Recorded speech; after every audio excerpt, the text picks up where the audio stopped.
Shalom, Tuhan Yesus damai di hati. Firman Tuhan pada hari ini, Rabu tanggal 15 Mei 2024. Yang saya ambil dalam firman Tuhan, Matius 7 ayat yang pertama hingga ayat yang ke-29. Demikianlah firman Tuhan. Jangan kamu menghakimi supaya kamu tidak dihakimi. Ayat yang ke-29.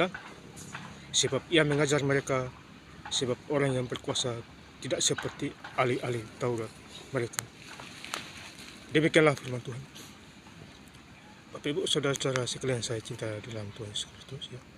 Firman Tuhan hari ini Rabu tanggal 15 Mei 2024 menjumpai kita semua. Ya, khususnya Matius 7 ayat yang pertama hingga ayat yang ke-29. Ayat yang pertama, jangan kamu menghakimi supaya kamu tidak dihakimi. Ya. Jadi intinya firman ini kita jangan menghakimi sesama manusia. Ya, jangan seenaknya menghakimi. Yang menghakimi kita itu adalah Tuhan Yesus, bukan manusia ke manusia. Ya. Jadi kalau ada orang menampar pipi kiri, berikanlah pipi kanan. Itu ajaran Tuhan. Ya, balaslah dengan doa. Ya, jangan main fisik, Bapak Ibu Saudara. Ya, jadi ini ayatnya sudah jelas. Ya. Jangan kamu menghakimi supaya kamu tidak dihakimi. Jadi kalau kita menghakimi orang lain, ya tentu ada yang menghakimi kita. Ya, tentu ada balasannya. Ya. Jadi mulut harus hati-hati bicara. Ada risikonya, bayar mahal itu. Ya. Rencana Tuhan itu beda dengan rencana kita. Apa yang kita pikirkan belum tentu Tuhan mau. Ya. Tetapi Tuhan memikirkan masa depan kita, ya, rencana kita itu terjadi. Ya, kalau melawan selesai. Ya Bapak Ibu Saudara-saudara yang saya cinta dalam Tuhan Yesus. Jadi firman Tuhan ya, luar biasa pada hari ini di Matius ini. Jangan menghakimi. Ya. Di ayat yang ke-29, sebab ia mengajar mereka sebab orang yang berkuasa tidak seperti ahli-ahli Taurat mereka. Sebab ia mengajar mereka sebagai orang yang berkuasa. Jadi Tuhan mengajar kita supaya kita ada kuasa. Ada kuasa usir setan, ada kuasa untuk menahan orang sakit supaya sembuh. Ya, ada kuasa di situ. Beda dengan ahli-ahli Taurat. Cari muka, cari perhatian, doa di tikungan-tikungan supaya orang melihat, pamer. Ya, itu ahli-ahli Taurat itu. Ya, itu Yesus mencengkam itu. Ya, luar biasa. Jadi ia mengajar mereka sebagai orang yang berkuasa. Ya, jadi berkuasa sampaikan firman Tuhan. Ya, firman pujian dan doa kuasanya sama. Ditambah lagi iman, pengharapan dan kasih. Jadi satu paket Bapak Ibu Saudara. Ya, Bapak Ibu beriman tinggi tapi kalau pikir pelit tidak ada gunanya. Ya, tidak ada itu, tidak ada gunanya. Baca di 1 Korintus 13 ayat yang pertama. Ya. Kemudian ayat yang kedua, lompat lagi di ayat yang ke-13. Iman, pengharapan dan yang kasih yang paling utama ialah kasih. Itu di 1 Korintus 13 ayat 13. Jadi bukan masalah iman kita, kasih juga penting itu. Tuhan aja punya kasih terhadap kita. Dia mati di Bukit Golgota karena kasih Allah terhadap kita semua. Jadi korbannya adalah Tuhan Yesus. Seharusnya kita tidak ada lagi. Udah lenyaplah kita. Ya. Tuhan datang ke dunia untuk mencari orang yang berdosa, bukan orang benar. Ya. Ini luar biasa firman Tuhan. Jadi kita jangan seperti ahli-ahli Taurat. Ya, kita menjadi biasa, menjadi luar biasa. Ya. Itu Tuhan Yesus namanya. Ya. Kita harus menjadi anaknya. Kalau kita baca di Matius 7 ayat yang ke-7, mintalah maka akan diberikan kepadamu, carilah maka kamu akan mendapat, ketuklah maka pintu akan dibukakan bagimu. Jadi kita mencari, pasti kita dapat. Minta maka diberikan kepadamu.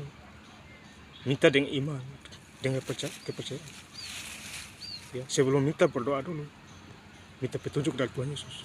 Pasti itu dijamin itu akan mendapat. Jadi hati orang terketok ya, diketok oleh hati Tuhan, diketok oleh Tuhan.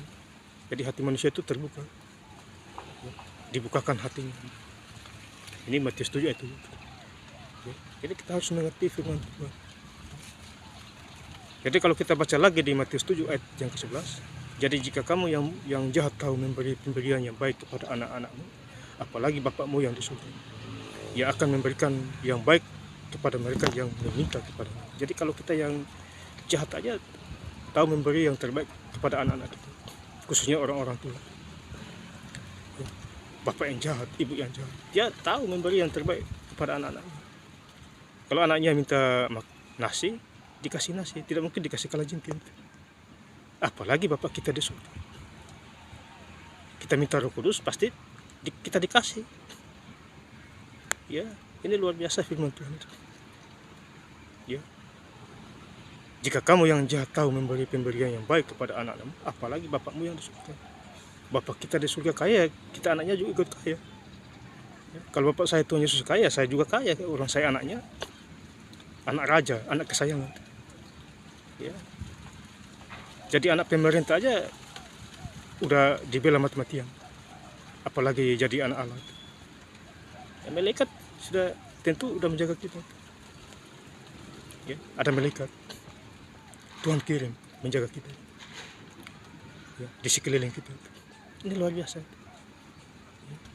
Jadi kalau kita baca lagi di Matius 7 ayat yang ke-14, karena sesaklah pintu dan sempitlah jalan yang menuju kepada kehidupan, dan sedikit orang yang mendapatnya. Jadi kalau mau masuk ke surga itu jalannya sempit, Bapak Ibu.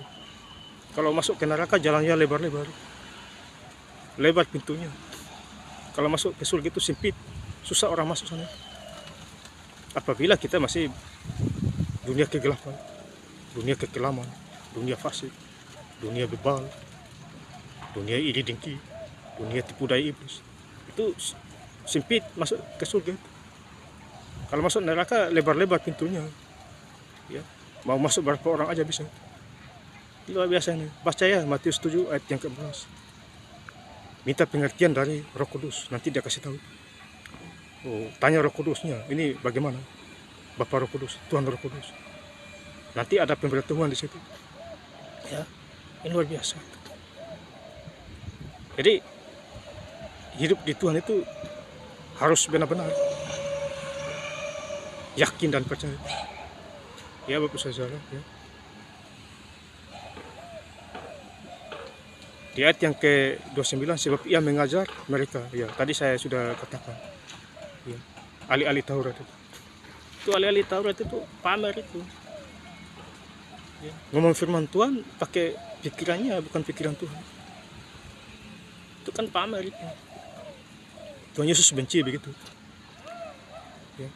Jadi hari ini firman Tuhan kasih ingat kita semua itu, ya. Dimanapun kita berada itu, ya. Ini luar biasa Bapak Ibu. Ya.